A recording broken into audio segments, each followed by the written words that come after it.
Welcome to another episode of the Engineering Influence podcast by the American Council of Engineering Companies. My name is Shreya Jain, and we're coming to you live from the ACEC Fall Conference in San Diego. I have with me Mallory Weber, one of our Young Professional of the Year award winners. Mallory, congratulations on winning, and thank you so much for being here. We appreciate your time. Yeah, thanks for having me. Absolutely. So let's dive right into it. What inspired you to pursue a career in engineering? So I loved Legos growing up, which is, great that a lot of times that's not a girl toy to have, right? So I'm very thankful to my parents that was not like, oh, you can't play with that. But on top of that, my dad was in construction. Yeah. And that's kind of right out of high school, didn't go to college, started in construction, kind of grew in that career and ended up starting his own business.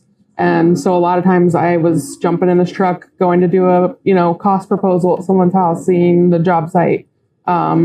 So I just, from a young age, really like seeing like something being built. I'm kind of a weirdo and like building IKEA furniture. I don't think that's weird at all. I think that is what we need. Most people don't like building IKEA furniture, but that's something I enjoy actually. So I volunteer for, if somebody buys something, I'm like, I'll come put it together. So, just like seeing things built, and that kind of grew into, wanting to pursue something in engineering. I didn't quite know what, but I also grew up 35 minutes from the University of Illinois in Champaign. And so, that's a big civil engineering school. Yeah. So it's kind of like, why go elsewhere when it's right there in my backyard? Right. I grew up a huge Illini fan. So yeah, absolutely. And so what was the catalyst that helped you realize what you wanted to do in engineering? I, like a lot of people, had no idea what that even meant, engineering. Yeah. I feel a lot of people said, you should be an engineer, you're good at math, those types of things. Yeah, it's like when you can talk and people say you should be a lawyer. It's right. Like, how does that make any sense? Right. Oh, I can do math? Okay. So I had gotten one of those books that tells you like what each major is, right? So looking through the different engineering ones, and civil one definitely stood out to me. At first I thought structural, because that's what everyone thinks with civil, right, is bridges. So I was like, oh yeah, I'm going to go build bridges. And then after my first year in school, had an internship and kind of dabbled in a little bit of everything in civil engineering, and realized structures was not for me. Those are like very specific people that are really good at their job. And I realized quickly that I could not do structures. So that led me to more the transportation, roadway design type of things. And I kind of liked how typically they're the people also leading the projects and kind of bringing all the different disciplines together, which I kind of thrive in a little bit more, as like pulling a team together and liking that team aspect. So yeah, would you say that's your favorite part of being a transportation engineer, is the interdisciplinary aspect of it? Yeah, I think that's definitely one of them. I kind of came from like a sports background growing up, and so teamwork and all of that comes natural, and I actually prefer that versus kind of working in a silo by myself. I don't thrive in that. So it's definitely something that makes me enjoy my job a lot more, is kind of like having those relationships and how like we're solving a problem together kind of thing, all of us against the world. So yeah. I think that's so important, is knowing what your work style is to actually be in a career that you enjoy and can thrive in, and figure out how that benefits the community. Because like I had a teacher in high school once tell us, if an extrovert becomes an accountant, they're not going to last in their job for more than a year and a half. And when you say that you work better in a team, how did you figure out that was your work style?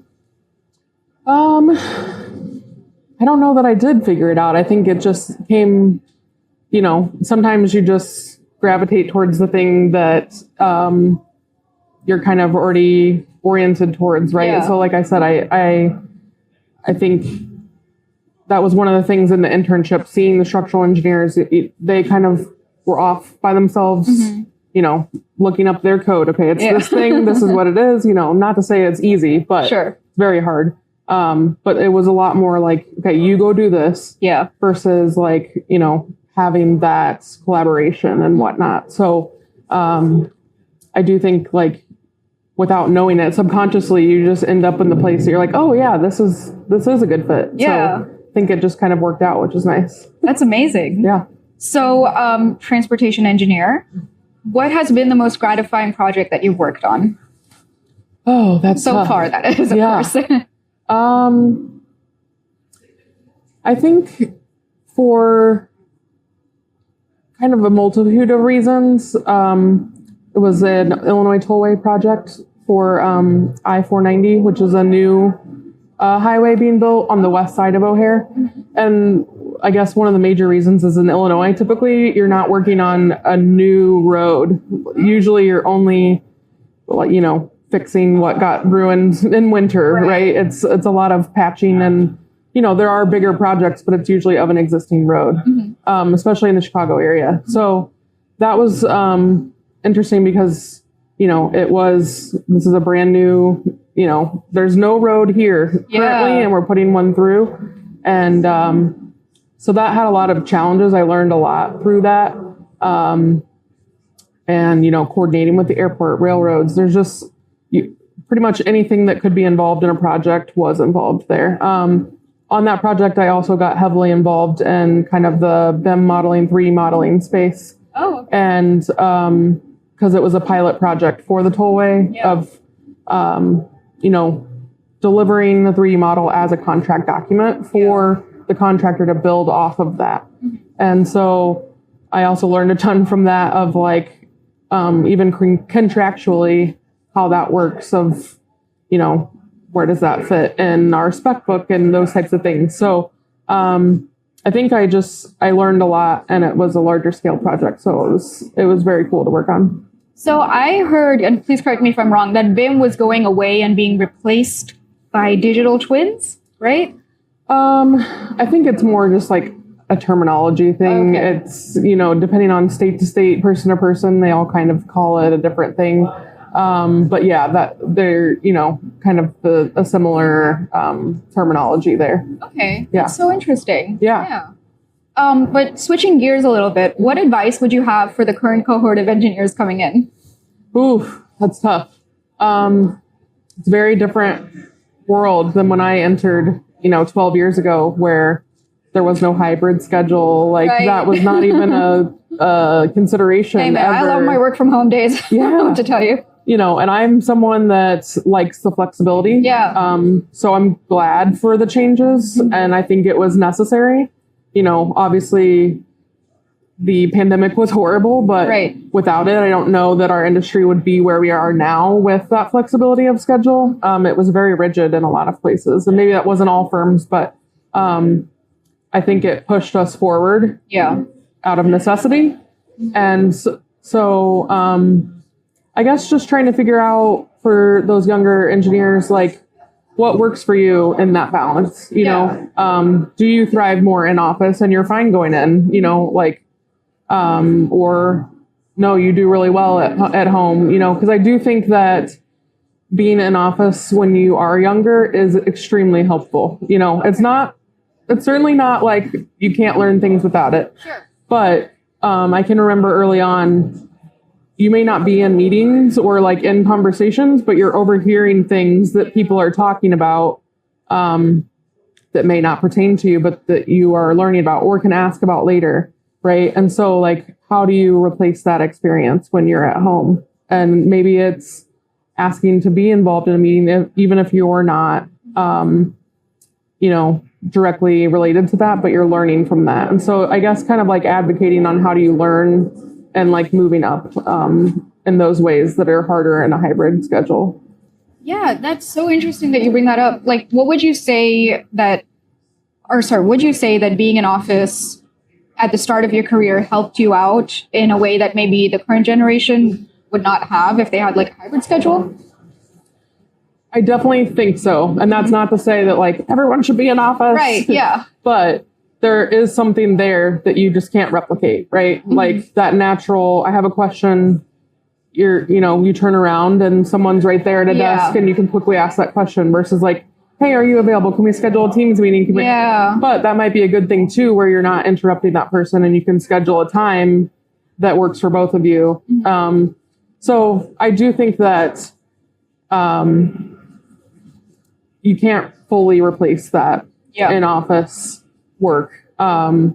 with that said, though, like, I think it's just setting up ways within your team to make things work. You know, like, we certainly are not perfect, but one thing that we have implemented that we've liked a lot at our firm is we do a 10 a.m. check-in every single day. Mm-hmm. And it doesn't mean that you aren't communicating outside of that time, but we have that specific time that we all are on a Teams call. Yeah. And, you know, I'm going to be talking to another person at this company at this time, right? Yeah. It's and like, so any questions that you have can get answered. Right. And even just like clarifications that you need. Talking about what you did over the weekend, right? Yeah. Getting some of that interaction that you don't get when you're not in office. So yeah, I think there is the necessity, I think, to still be in office, at least some of that time there.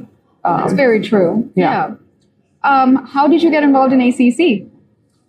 When I was probably 4 or 5 years into my career, I kind of would be asked to go to things more as like a fill-in person. Like, oh, I can't go to this now. Can you go to this? And so, starting to go to these, like, and you learn like, oh, this is kind of how you connect with people at other firms. And, while sometimes we're competing, like, it is such an ecosystem of firms where we all need each other as well. Right. So I think seeing that, made me realize I do need to get more involved in those as my career grew. And then at the firm I'm at now, they are very supportive of, like, if you want to go to something, go, you know, like, that's super important, not only for yourself, but for our firm brand also. And getting yourself out there. So it does help that a lot of the ACEC events are like 5 minutes from our office. So we can just jump over there for lunch. But I've very much liked,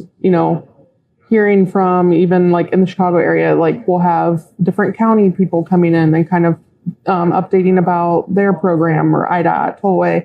It's a lot of different programming that helps kind of keep you involved and not the same thing over and over again, right? Yeah.